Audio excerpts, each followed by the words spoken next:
Welcome to Deschutes Public Library's Magical Mayhem Summer with the Library program. My name is Roxanne. Today's program is appropriate for children between the ages of 6 and 8 years old. Adult supervision required. Please feel free to wear protective goggles, aprons, and gloves.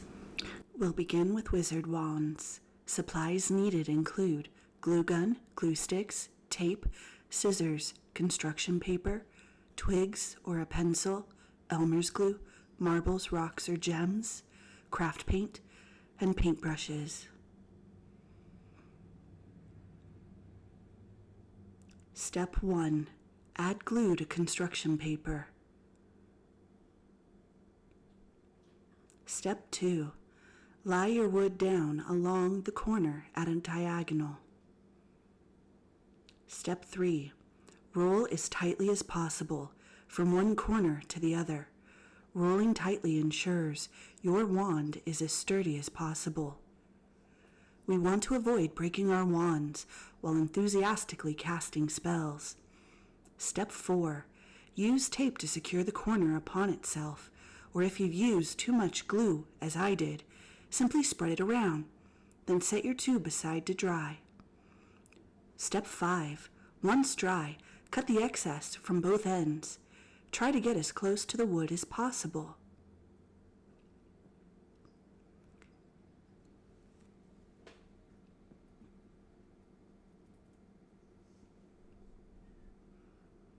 Step 6. With adult supervision, add hot glue to each end of the tube. Hot glue is accurately named, so be sure to avoid burning sensitive fingertips by being extra careful or wearing protective gloves. Step 7. Now add a rock, gem, or marble to the top of the tube while the glue is still hot. Press firmly to ensure that you have a strong connection. Step 8. Add rings of hot glue where the rock meets the top of the wand to strengthen the connection. My grape-sized rock is about as large as you want to go and makes my wand a bit top-heavy. So I'm going to add a number of rings, and I encourage you to do so as well. Step 9. Add hot glue to the paper tube in stages and allow to dry between handling. Begin with thick layers at the top. They get thinner as you approach the base. I was a bit impatient, but you can go slowly and create a smoother finish if you so choose. It's your choice as the artist. Add rings, swirls, or dots to accent your wand.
Finishing up my wand, and I'll add a bit of glue to the base to create a nice 3D or rounded effect.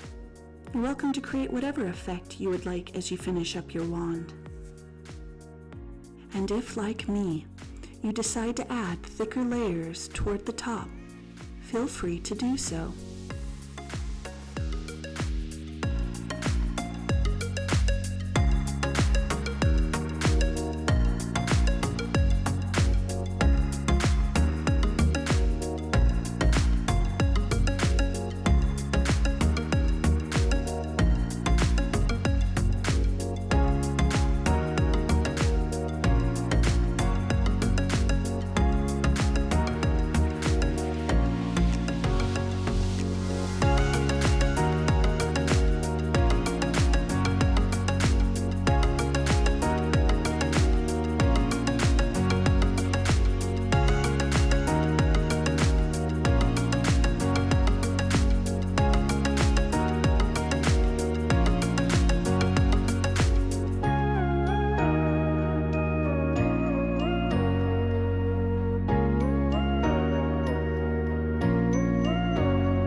Before setting your glue-covered wand aside to dry one last time.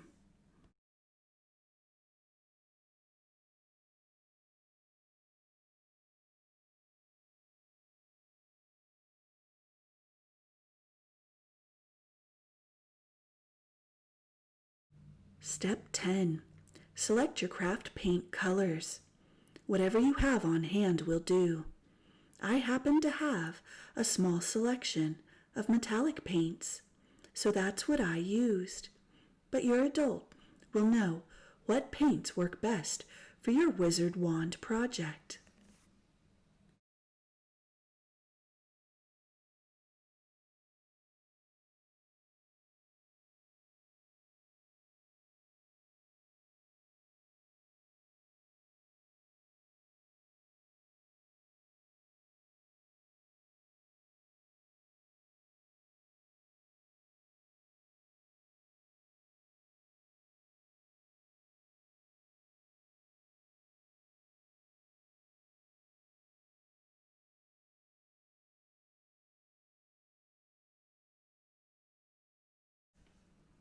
As you can see, I added iridescent green as the base color of my wand, and now I'm adding gold accents.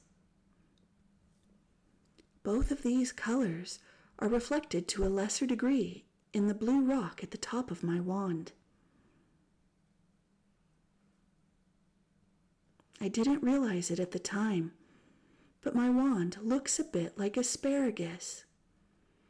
And so I might be an asparagus wizard, or the asparagus fairy.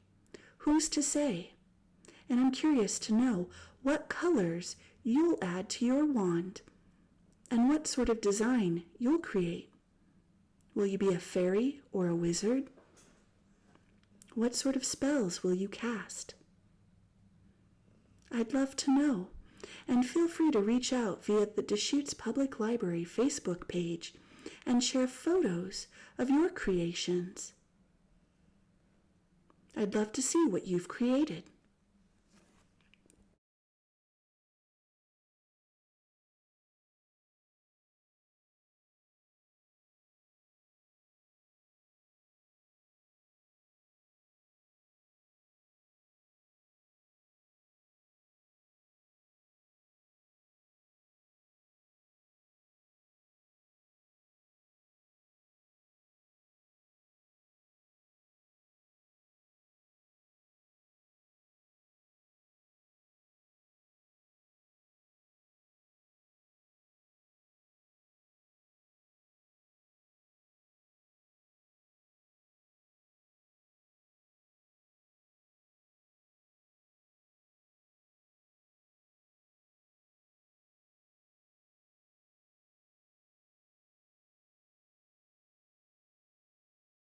And now I'll add the final touches to my wizard wand.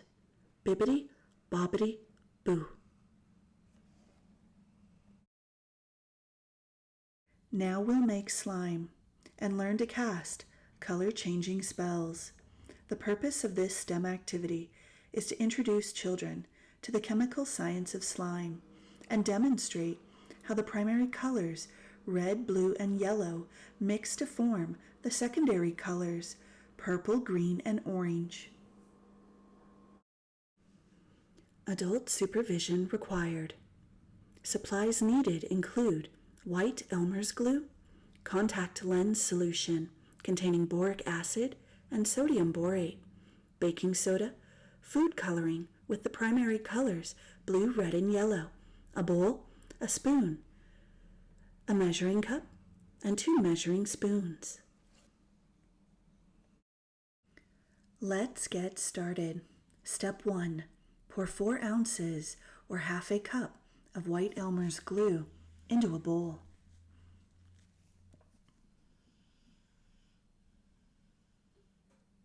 Step 2. Add 2 to 3 drops each of primary red and primary blue food coloring.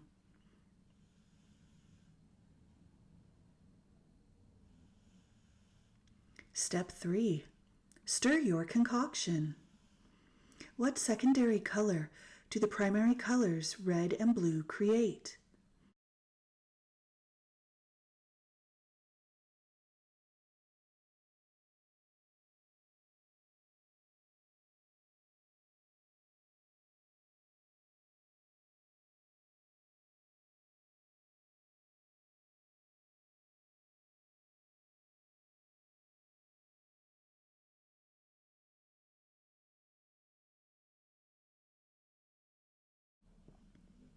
Step 4. Add half a tablespoon of baking soda. Step 5. Add 1 tablespoon of contact lens solution. Step 6. Mix until the polymer molecules within the viscous, sticky glue change position in a process called cross-linking. During this chemical reaction, we'll use our hands to agitate old polymer bonds in order to create a new substance called slime. Stretch and knead as if making pizza dough. Most types of slime are examples of polymers. Polymers are composed of very large chains of molecules that make up repeating units called monomers. Some polymers are sticky, stretchy, bouncy, or hard. Our slime should have molecules that easily slide past one another, which means our ooey gooey finished product should take the shape of the container it is stored in. Over the next few days, your slime or polymer will harden as water evaporates. Store your slime in the fridge to prevent molding, then toss after 5 to 7 days. We've made purple slime. What secondary color will you create if you mix primary blue with yellow? Or try mixing primary red and yellow to see what secondary color they create. Well, that concludes today's Summer with the Library Magical Mayhem program. I'm so glad that we got to make wizard wands and slime together. Happy reading. Join us for Summer with the Library.